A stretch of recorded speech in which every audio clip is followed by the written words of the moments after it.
Почитувани гледачи, вие ги гледате урбаните вести на МТМ телевизија. Еве што подготвивме за денеска.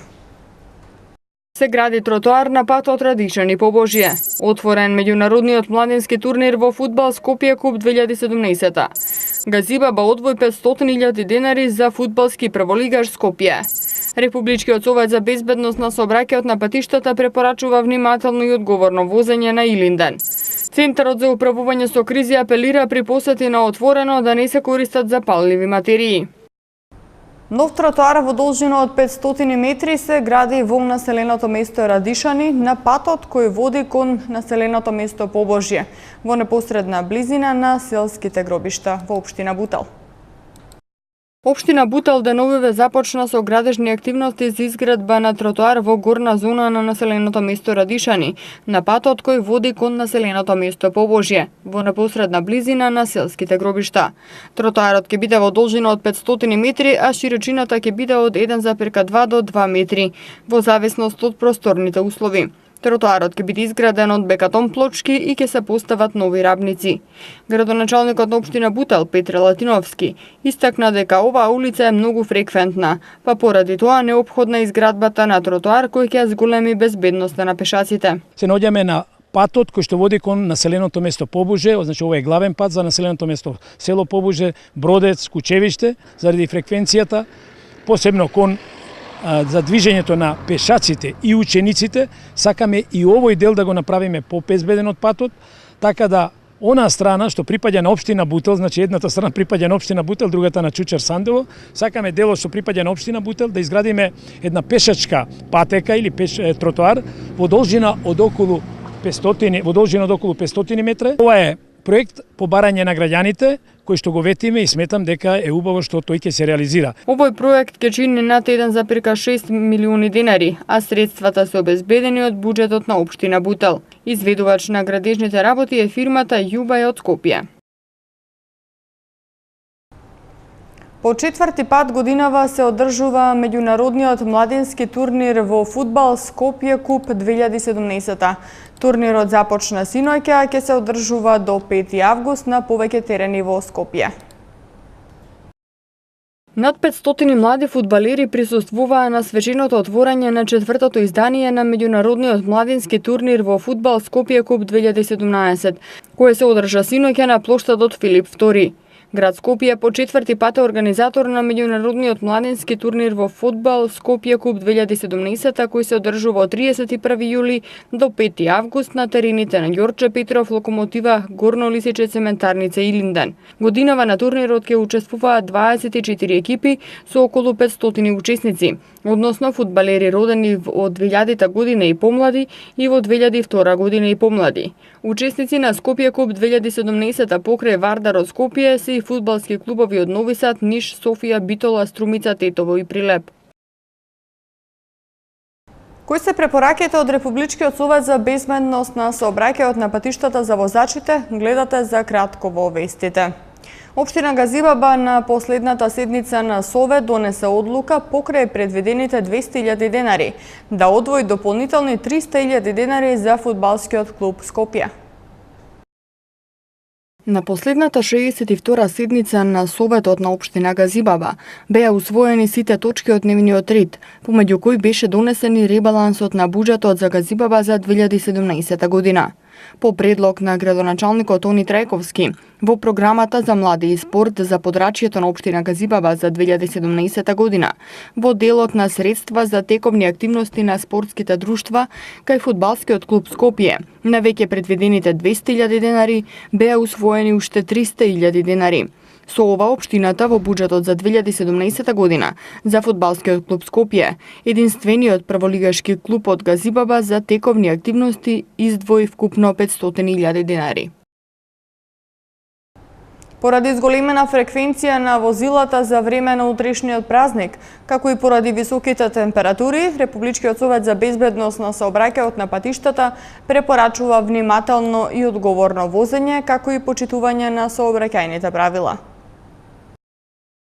Да се вози внимателно и одговорно за време на утрешниот празник Илинден, максимално да се почитуваат сообраќајните правила и прописи и да се прилагоди брзината спрема поставените ограничувања и условите на патот, препорачува Републичкиот совет за безбедност на сообраќајот на патиштата.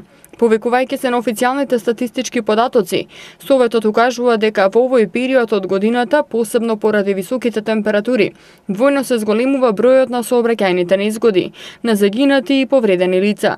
Високите температури кои се најавуваат за оваа недела и традиционалното одбележување на Илинден се очекува дополнително да го зголемат интензитетот на сообраќајот на патните правци надвор од градските средини и кон граничните премини.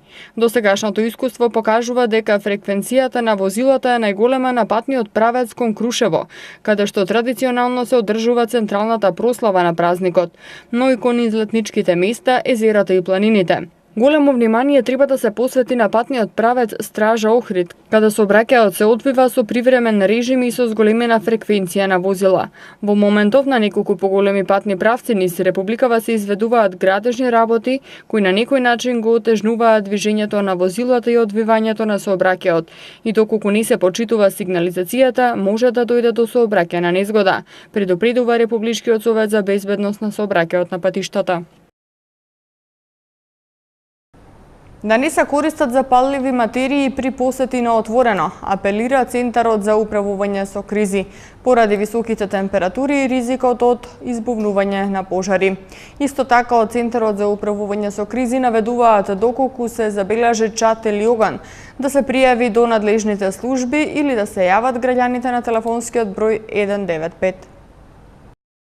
Центарот за управување со кризи поради високите температури и ризикот од избувнување пожари упатува апел до граѓаните да внимаваат при посети на отворени места или при работни активности во шумите и да не користат запалливи материи, кои може да предизвикаат пожар од пошироки размери.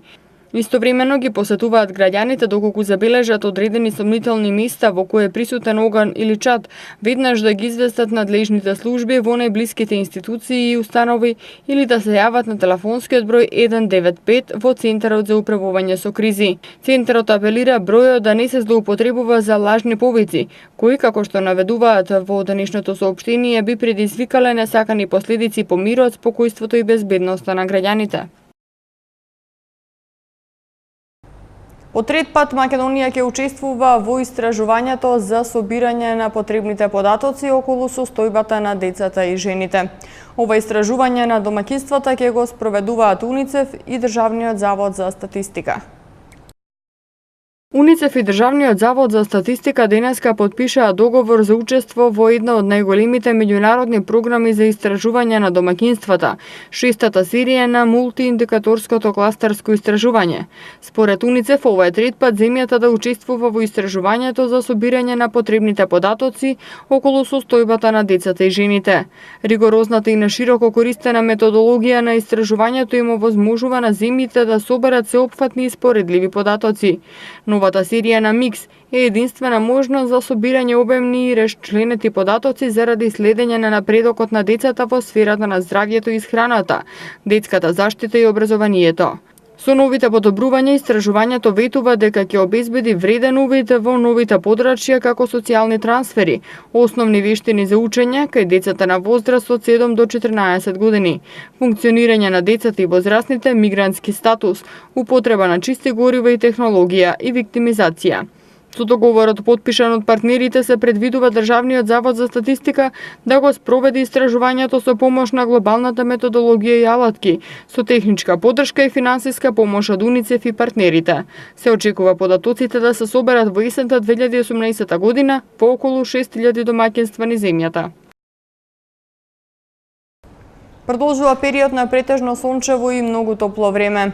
Во поголем дел од земјава максималната температура ќе достигнува над 35, а долж по Вардарието и над 40 степен.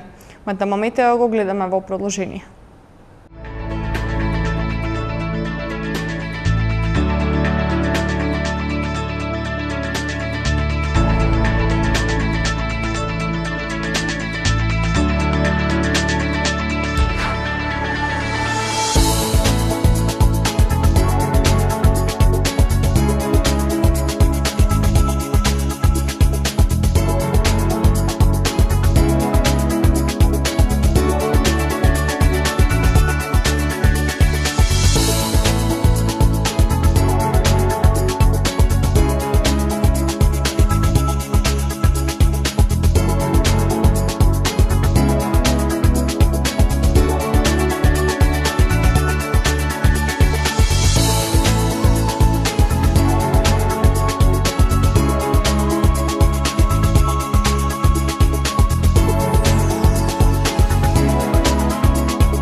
Почитувани гледачи, тука е крајот на денешното издание на Урбаните вести. Ви благодарам на вниманието, а повеќе информации имате на нашата веб страна mtm.mk.